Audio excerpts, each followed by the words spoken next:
Il n'était pas la lumière, mais il était le témoin de la lumière. La parole est la vraie lumière. En venant dans le monde, elle éclaire tous les êtres humains. La parole était dans le monde et Dieu a fait le monde par elle, mais le monde ne l'a pas reconnue. La parole est venue dans son peuple, mais les gens de son peuple ne l'ont pas reçue. Pourtant, certains l'ont reçue et ils croient en elle. À ceux-là, la parole a donné le pouvoir de devenir enfants de Dieu. Et ils sont devenus enfants de Dieu en naissant, non par la volonté d'un homme et d'une femme, mais de Dieu. La parole est devenue un homme et il a habité parmi nous. Nous avons vu sa gloire. Cette gloire, il la reçoit du Père. C'est la gloire du Fils unique, plein d'amour et de vérité. Jean est son témoin. Il affirme d'une voix forte: c'est de lui que j'ai parlé quand j'ai dit: l'homme qui vient après moi est plus important que moi, parce qu'il existait déjà avant moi. Oui, nous avons tous reçu une part de sa richesse. Nous avons tous été remplis de son amour et de plus en plus. Dieu nous a donné la loi par Moïse, mais l'amour et la vérité sont venus par Jésus-Christ.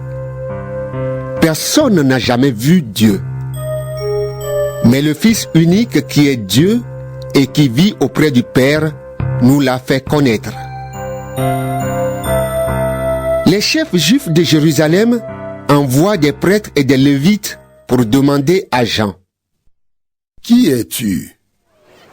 Jean ne refuse pas de répondre. Voici son témoignage.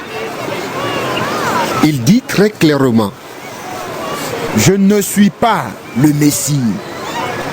Les prêtres et les lévites lui demandent: mais alors, qui es-tu? Est-ce que tu es Élie?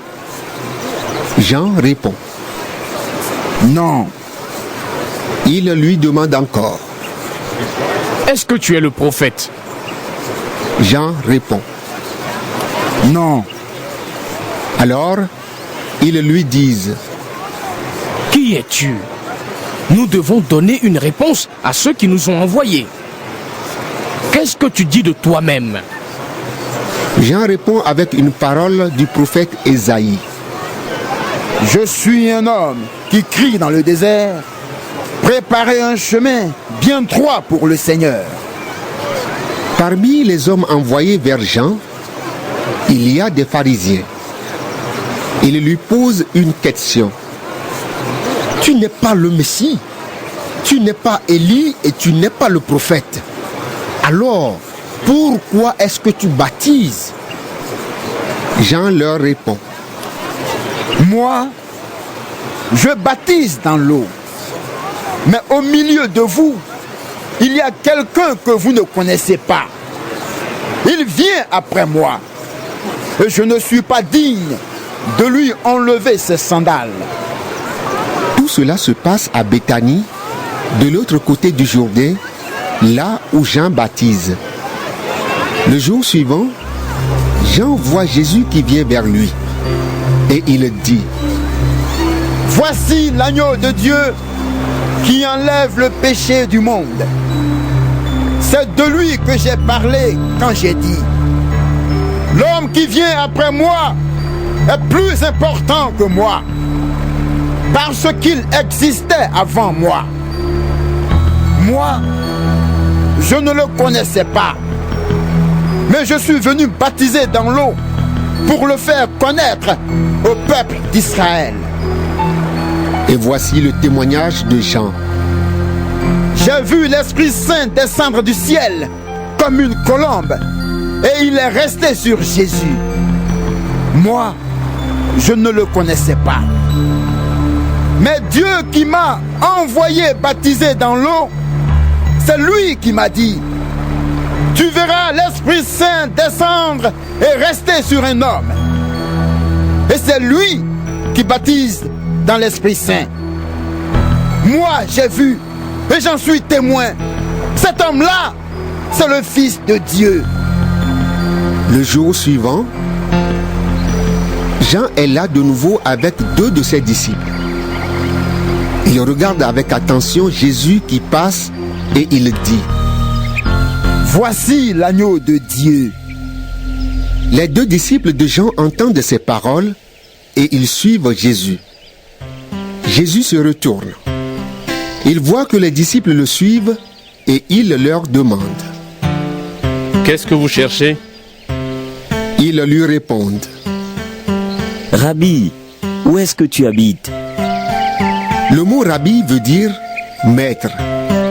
Jésus leur répond: Venez et vous verrez. Ils viennent, ils voient où Jésus habite et ils restent avec lui ce jour-là. Il est environ 4 heures de l'après-midi. L'un des 2 hommes qui ont entendu les paroles de Jean et qui ont suivi Jésus s'appelle André. C'est le frère de Simon-Pierre. André rencontre d'abord son frère Simon et il lui dit: Nous avons trouvé le Messie. Le mot Messie veut dire Christ. Il conduit Simon près de Jésus. Jésus regarde Simon avec attention et il lui dit: Tu es Simon, le fils de Jean. Tu t'appelleras Céphas. Ce nom veut dire Pierre. Le jour suivant, Jésus décide de partir pour la Galilée. Il rencontre Philippe et il lui dit: Suis-moi. Philippe est de Bethsaïda, le village d'André et de Pierre. Ensuite, Philippe rencontre Nathanaël et il lui dit: Dans la loi, Moïse a parlé de quelqu'un. Les prophètes aussi en ont parlé. C'est Jésus, le fils de Joseph. Il est de la ville de Nazareth. Nathanaël dit à Philippe: De Nazareth, est-ce qu'il peut sortir quelque chose de bon? Philippe lui répond: Viens, tu verras. Jésus voit Nathanaël qui vient à lui et il dit à son sujet: Voici un vrai Israélite. Cet homme-là ne sait pas mentir. Nathanaël demande à Jésus: Comment est-ce que tu peux me connaître? Jésus lui répond: Avant que Philippe t'appelle, je t'ai vu. Tu étais sous le figuier. Alors, Nathanaël lui dit: Maître, tu es le Fils de Dieu. Tu es le roi d'Israël. Jésus lui répond: Je t'ai dit, je t'ai vu sous le figuier. Et c'est pour cela que tu crois. Tu verras des choses beaucoup plus grandes. Et Jésus ajoute: Oui, je vous le dis, c'est la vérité. Vous verrez le ciel ouvert et les anges de Dieu qui montent et descendent au-dessus du Fils de l'homme.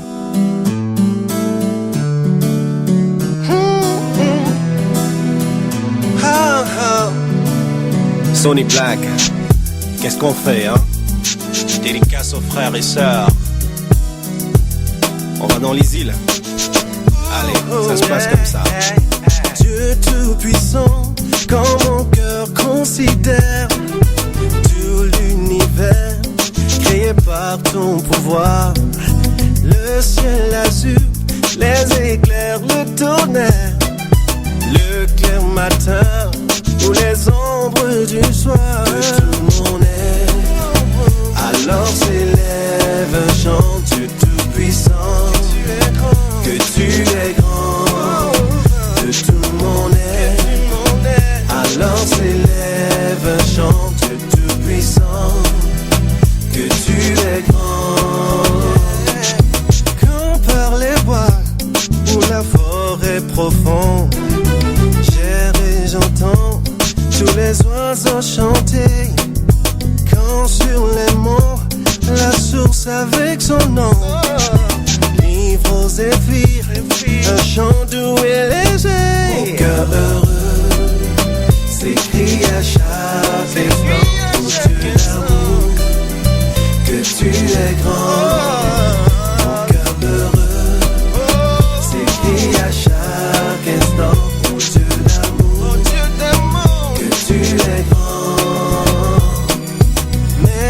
je songe au sublime mystère qu'un Dieu si grand a pu penser à moi, oh oui, et que son cher fils est devenu mon frère, et que je suis l'héritier du grand roi. Redis la nuit, redis le jour, oh Dieu d'amour que tu es. Alors mon cœur, redis la nuit, le jour que tu es bon, oh Dieu d'amour, que tu es grand, infiniment grand, tout puissant et compatissant. Que tu es grand, infiniment grand, tout puissant et compatissant. Alors mon cœur redit la nuit, le jour que tu es bon, oh Dieu d'amour. Alors mon cœur redit la nuit, le jour que tu es bon, oh Dieu d'amour. Ba-da-da-da-da, ba-ba-da-ba-ba-ba-ba-ba, ba-da-ba-ba-ba-ba-ba, ba-ba, ba-ba, ba-ba.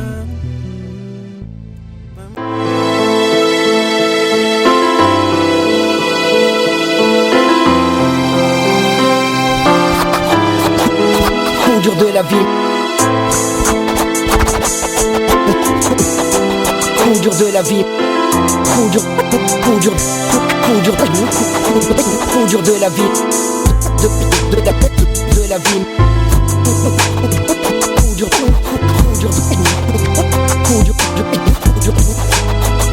la vie. De la vie. Coup dur de la vie. De la vie.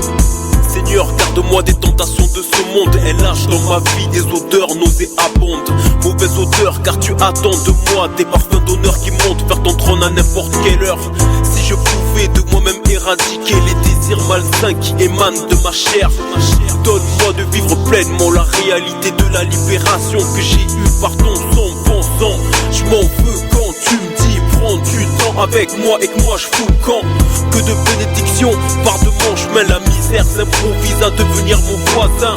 Que l'esprit de Dieu vienne me fortifier comme au temps de David avant que je tombe dans le vide. C'est à coup de lance-pierre que j'irai tuer Goliath qui dans ma vie a voulu s'installer. Coup dur de la vie. Coup dur de la vie. Coup dur de la vie. De la vie. De la vie. De la vie. Coup dur de la vie. Coup dur de la vie. Coup dur de la vie. De la vie. Certaines tentations dans ma vie sont dures à abattre. Elles veulent rester plantées comme des platanes, plantées tout le long de la route de ma vie. Elles veulent que je les percute au volant de ma belle vie. Toi-même tu sais les percuter, ça fait plus que mal. J'ai du mal à anticiper ce que ça fera plus tard. Peine, haine, rejet de moi-même. Je fais ce que je hais et non le bien que je voudrais faire. Parfois j'ai l'impression de stagner. Dans mes reins, un couteau planté m'empêche de respirer. C'est alors que je me mets à regretter ma chute charnelle qui a voulu causer mon décès spirituel. Mon péché m'empêche de me rapprocher de l'autel, là où j'adore et prie le Dieu du ciel. Mes fautes sont blanchies par son sang pur, bien que rouge. Il a le pouvoir de me rendre blanc. Coup dur de la vie. Coup dur de la vie. Coup dur de la vie. Coup dur de la vie. Coup dur de la vie. Coup dur de la vie. Coup dur de la vie.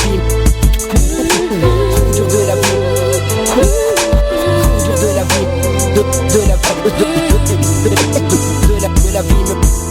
J'ai besoin de toi dans mes moments sombres. Agis dans ma vie quand je suis dans la pénombre.